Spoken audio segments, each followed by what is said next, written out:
ರದ್ದತಿ ದಿನಾಚರಣೆ ಜಾಗೃತಿ ಜಾಥಾ ವಿಜಯನಗರ ಜಿಲ್ಲೆ ಕೂಡ್ಲಿಗಿ ನ್ಯಾಯಾಂಗ ಇಲಾಖೆ, ಕಾನೂನು ಸೇವಾ ಸಮಿತಿ, ಕಾರ್ಮಿಕ ಇಲಾಖೆ, ತಾಲೂಕು ಆಡಳಿತ ಹಾಗೂ ವಿವಿಧ ಇಲಾಖೆಗಳ ಸಹಯೋಗದೊಂದಿಗೆ ಜೀತ ಪದ್ಧತಿ ರದ್ದತಿ ದಿನಾಚರಣೆ ಆಚರಿಸಲಾಯಿತು. ಈ ಪ್ರಯುಕ್ತ ಜಾಗೃತಿ ಜಾಥಾವನ್ನು ಹಮ್ಮಿಕೊಳ್ಳಲಾಗಿತ್ತು. ನ್ಯಾಯಾಲಯದ ಆವರಣದಲ್ಲಿ ಹಿರಿಯ ಶ್ರೇಣಿ ನ್ಯಾಯಾಧೀಶರಾದ ಮಹಾಲಕ್ಷ್ಮಿ ಅವರು ಹಸಿರು ನಿಶಾನೆ ತೋರಿಸಿ ಜಾಗೃತಿ ಜಾಥಾಗೆ ಚಾಲನೆ ನೀಡಿದರು. ನ್ಯಾಯಾಲಯ ಇಲಾಖೆಯ ಶಿರಸ್ತೆದಾರರಾದ ನಾಗರಾಜು ಅವರು ಜೀತ ಪದ್ಧತಿ ರದ್ದತಿ ಕುರಿತು ಸಂಕಲ್ಪ ತೊಡುವ ಪ್ರಮಾಣ ವಚನವನ್ನು ಬೋಧಿಸಿದರು. ನಂತರ ಜಾಥಾವು ಪಟ್ಟಣದ ಮದಕರಿ ವೃತ್ತ ತಲುಪಿತು. ಸಾರ್ವಜನಿಕರನ್ನ ಉದ್ದೇಶಿಸಿ ಹೋರಾಟಗಾರರು ಹಾಗೂ ಪ್ಯಾನೆಲ್ ವಕೀಲರಾದ ಸಿ ವಿರೂಪಾಕ್ಷಪ್ಪ ಮಾತನಾಡಿದರು. ಜೀತ ಪದ್ಧತಿ ವಿರುದ್ಧ ಜಾರಿಯಲ್ಲಿರುವ ಕಾನೂನು ತಿಳುವಳಿಕೆಯನ್ನ ನೀಡಿದರು ಮತ್ತು ಸಮಾಜಕ್ಕೆ ಅನಿಷ್ಟವಾದ ಜೀತ ಪದ್ಧತಿಯನ್ನ ನಿರ್ಮೂಲನೆಗೆ ಎಲ್ಲರೂ ಬದ್ಧರಾಗಬೇಕಿದೆ. ಈ ನಿಟ್ಟಿನಲ್ಲಿ ಪ್ರಜ್ಞಾವಂತರು ಸಂಬಂಧಿಸಿದ ಇಲಾಖೆಗಳ ನೆರವು ಪಡೆಯಬೇಕು ಎಂದು ಕರೆ ನೀಡಿದರು. ತಾಲೂಕು ಪಂಚಾಯಿತಿ ಇಒವೈ ರವಿಕುಮಾರ್, ಕಾರ್ಮಿಕ ಅಧಿಕಾರಿ ಮಂಜುಳಾ, ಶಿಕ್ಷಣ ಇಲಾಖೆ ಜಗದೀಶ್, ವಕೀಲರ ಸಂಘದ ಅಧ್ಯಕ್ಷ ಜೆಎಂ ಮಲ್ಲಿಕಾರ್ಜುನಯ್ಯ ಸೇರಿದಂತೆ ಇತರರು ಮಾತನಾಡಿದರು. ಸಾರ್ವಜನಿಕರಲ್ಲಿ ಜಾಗೃತಿ ಮೂಡಿಸಿದರು. ಪಿಎಸ್ಐ ಧನುಂಜಯ್ ಕುಮಾರ್, ಪಟ್ಟಣ ಪಂಚಾಯಿತಿ ಮುಖ್ಯಾಧಿಕಾರಿ ಫಿರೋಜ್ ಖಾನ್ ಸೇರಿದಂತೆ ವಿವಿಧ ಇಲಾಖೆಗಳ ಅಧಿಕಾರಿಗಳು, ವಿವಿಧ ಇಲಾಖೆಗಳ ಸಿಬ್ಬಂದಿಗಳು ಮತ್ತು ಅಂಗನವಾಡಿ ಕಾರ್ಯಕರ್ತೆಯರು, ಕಾನೂನು ಸೇವಾ ಸಮಿತಿ ಸಿಬ್ಬಂದಿಗಳು, ನ್ಯಾಯಾಂಗ ಇಲಾಖೆ ಅಧಿಕಾರಿಗಳು ಹಾಗೂ ಇನ್ನು ಅನೇಕರು ಉಪಸ್ಥಿತರಿದ್ದರು. ರಾಘವೇಂದ್ರ ಸಾಲುಮನೆ, ಕಿಷ್ಕಿಂಧ ಟಿವಿ, ಕೂಡ್ಲಿಗಿ. ಈ ಮೂಲಕ ಸಮಾನತೆಯನ್ನು ಸಾಧಿಸಲು ಪ್ರಾಮಾಣಿಕ ಪ್ರಯತ್ನವನ್ನು ಮಾಡುತ್ತೇನೆ ಎಂದು ಈ ಮೂಲಕ ಪ್ರತಿಜ್ಞೆ ಮಾಡುತ್ತೇನೆ. ಪ್ರತಿಜ್ಞೆ ಬೋಧಿಸಿರ್ತಕ್ಕಂಥ ಶಿರಸ್ತಾರರಾಗಿರ್ತಕ್ಕಂಥ ನಾಗರಾಜ್ ಸರ್ ಅವರಿಗೆ ಧನ್ಯವಾದಗಳು. ಆತ್ಮೀಯ ಎಲ್ಲ ಆಯಾ ಸಿದ್ಧಾಂತ ಅಂತೇಳಿ ನಾವು ಕಾನೂನಿನ ಅಡಿಯಲ್ಲಿ ಕರಿಪಡ್ತೇವೆ.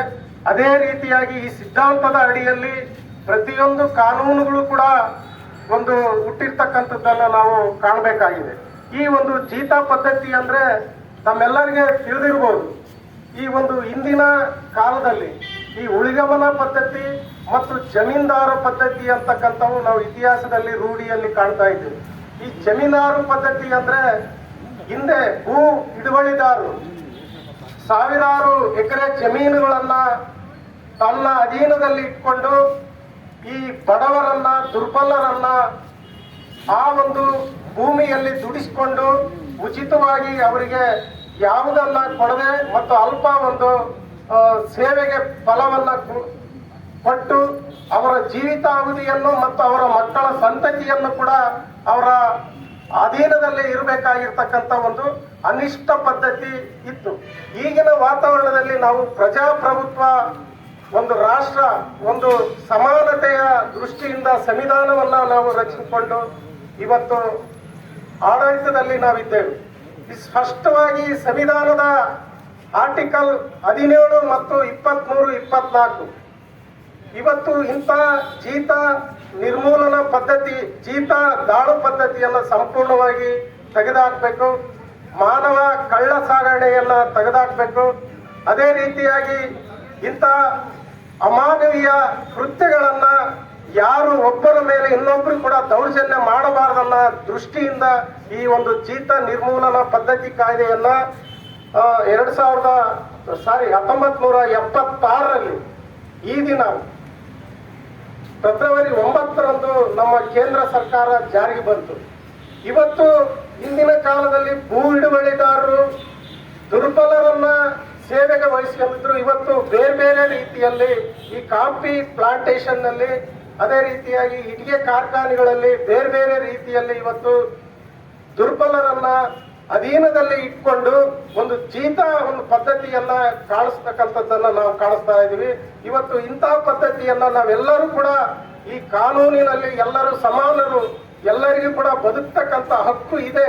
ಅವರ ಹಕ್ಕನ್ನ ಯಾರು ಕಸ್ಕೊಳ್ಬಾರ್ದು ಅಂತಕ್ಕಂಥ ಒಂದು ನಿಟ್ಟಿನಲ್ಲಿ ಇವತ್ತು ನಾವು ಸಾರ್ವಜನಿಕರಿಗೆ ಒಂದು ತಿಳುವಳಿಕೆಯ ಜಾಥವನ್ನ ಮಾಡಬೇಕು, ಅವರಿಗೆ ಅವೇರ್ನೆಸ್ ಬರಬೇಕಂತ ಹೇಳಿ ಈ ಕಾರ್ಯಕ್ರಮವನ್ನ ಹಮ್ಮಿಕೊಂಡಿದ್ವಿ. ತಮ್ಮೆಲ್ಲ ಆ ಮಕ್ಕಳನ್ನ ಅಥವಾ ವ್ಯಕ್ತಿಯನ್ನ ನಾವು ಜೀತ ಪದ್ಧತಿಗೆ ಅಥವಾ ಕೆಲಸಕ್ಕೆ ಇಟ್ಕೊಳ್ಬಾರ್ದು ಅಂತಕ್ಕಂಥದ್ದು. ಹಾಗೇನಾದರೂ ವಿವಿಧ ವಲಯಗಳಲ್ಲಿ ಅಂದ್ರೆ ಯಾವ್ಯಾವ ಸ್ಥಳಗಳಲ್ಲಿ ಈ ಮಕ್ಕಳನ್ನ ದುಡಿಸ್ಕೊಳ್ತಾರೋ ಅಥವಾ ವ್ಯಕ್ತಿಯನ್ನ ದುಡಿಸ್ಕೊಳ್ತಾರೋ ಆ ವ್ಯಕ್ತಿಗಳನ್ನ ಮಕ್ಕಳನ್ನ ತಾವು ಕಂಡ್ರೆ ಅವರನ್ನ ಮುಕ್ತಗೊಳಿಸ್ತಕ್ಕಂಥದ್ದು, ಮುಕ್ತಗೊಳಿಸುವಲ್ಲಿ ನ್ಯಾಯಾಂಗ ಇಲಾಖೆ ಹಾಗೂ ಎಲ್ಲಾ ಇಲಾಖೆಗಳ ಸಹಯೋಗದೊಂದಿಗೆ ಅವರನ್ನ ಆ ಪದ್ಧತಿಯಿಂದ ಆ ಒಂದು ವ್ಯವಸ್ಥೆಯಿಂದ ನಿರ್ಮೂಲನಗೊಳಿಸೋದೇ ಈ ಕಾರ್ಯಕ್ರಮದ ಉದ್ದೇಶ ಆಗಿದೆ. ಹಾಗಾಗಿ ಕಾರ್ಯಕ್ರಮದಲ್ಲಿ ಸಾರ್ವಜನಿಕ ಬಂಧುಗಳೆಲ್ಲರೂ ಹಾಗೂ ತಾಲೂಕು ಮಟ್ಟದ ಎಲ್ಲ ಇಲಾಖೆಗಳು ಕೂಡ ಕೈ ಜೋಡಿಸಬೇಕು, ಅವರನ್ನ ಈ ಪದ್ಧತಿಯಿಂದ ಮುಕ್ತಗೊಳಿಸಬೇಕು ಅಂತಕ್ಕಂಥ ದೃಷ್ಟಿಯಿಂದ ಇವತ್ತು ಕಾರ್ಯಕ್ರಮವನ್ನು ಹಮ್ಮಿಕೊಂಡಿದ್ದೇವೆ. ಈ ಕಾರ್ಯಕ್ರಮ ತಮ್ಮೆಲ್ಲರಿಂದ ಯಶಸ್ವಿಯಾಗಿದೆ ಅಂತಕ್ಕಂಥ ಭಾವಿಸ್ತಾ ಎಲ್ಲರನ್ನೂ ಕೂಡ ಈ ಅರಿವನ್ನು ಮೂಡಿಸಲು ನಾವು ಜೀತ ಮುಕ್ತ ದಿನಾಚರಣೆಯ ಪ್ರಯುಕ್ತ ತಾಲೂಕು ಆಡಳಿತ, ನ್ಯಾಯಾಂಗ ಇಲಾಖೆ, ವಿವಿಧ ಇಲಾಖೆಯ ಸಂಯುಕ್ತಾಶ್ರಯದಲ್ಲಿ ಜೀತವನ್ನ ಯಾರು ಕೂಡ ಯಾವ ವ್ಯಕ್ತಿಯನ್ನ ಜೀತಕ್ಕೆ ಇಟ್ಕೊಳ್ಬಾರ್ದು ಅಂತೇಳಿ ಇವತ್ತು ಈ ಕಾರ್ಯಕ್ರಮವನ್ನ ಹಮ್ಮಿಕೊಂಡಿದ್ವಿ.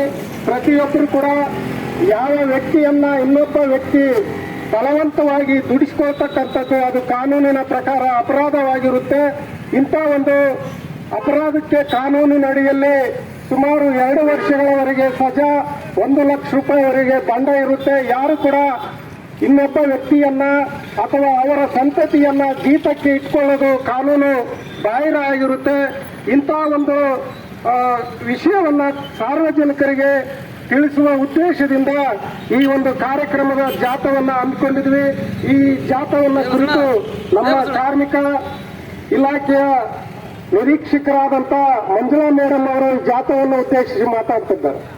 ಕುರಿತು ಈ ಒಂದು ದಿನ ಈ ಕಾರ್ಯಕ್ರಮ ಹಮ್ಮಿಕೊಂಡಿರೋದು ತಮಗೆಲ್ಲರಿಗೂ ಈಗ ನಮ್ಮ ಎಲ್ಲಾ ಅಧಿಕಾರಿಗಳು ತಿಳಿದ ಹಾಗೆ ಯಾರೂ ಸಹ ಒಬ್ಬರ ಅಡಿಯಲ್ಲಿ ಜೀವನ ಮಾಡಬಾರ್ದು ಅನ್ನೋದು ಬಹು ಮುಖ್ಯವಾಗಿರ್ತದೆ.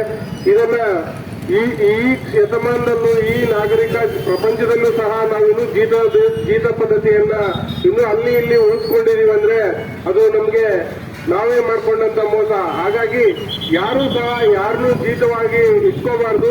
ಒಂದು ವೇಳೆ ಆತರ ಏನಾದರೂ ಜೀತ ಪದ್ಧತಿ ಇನ್ನೂ ಎಲ್ಲಾದ್ರೂ ನಿಮಗೆ ಕಂಡು ಬಂದ್ರೆ ಅದನ್ನ ನಮ್ಮ ನ್ಯಾಯಾಂಗ ಇಲಾಖೆಗೆ ಅಥವಾ ಪೊಲೀಸ್ ಇಲಾಖೆಗೆ ಯಾವ್ದಾದ್ರೂ ಸಿಡಿಪೋ ಇಲಾಖೆಗೆ ತಿಳಿಸಿದ್ರೆ ಅಂತವ್ರ ವಿರುದ್ಧ ನ್ಯಾಯಾಲಯದಲ್ಲಿ ದಾವೆ ಸಲ್ಲಿಸಿ ಅಥವಾ ಪೊಲೀಸ್ ಠಾಣೆಯಲ್ಲಿ ಪ್ರಕರಣ ದಾಖಲಿಸಿ ಅವರಿಗೆ ಸೂಕ್ತ ಶಿಕ್ಷೆಯನ್ನ ಸಹ ವಿಧಿಸಲಿಕ್ಕೆ ಕಾನೂನು ಇದೆ.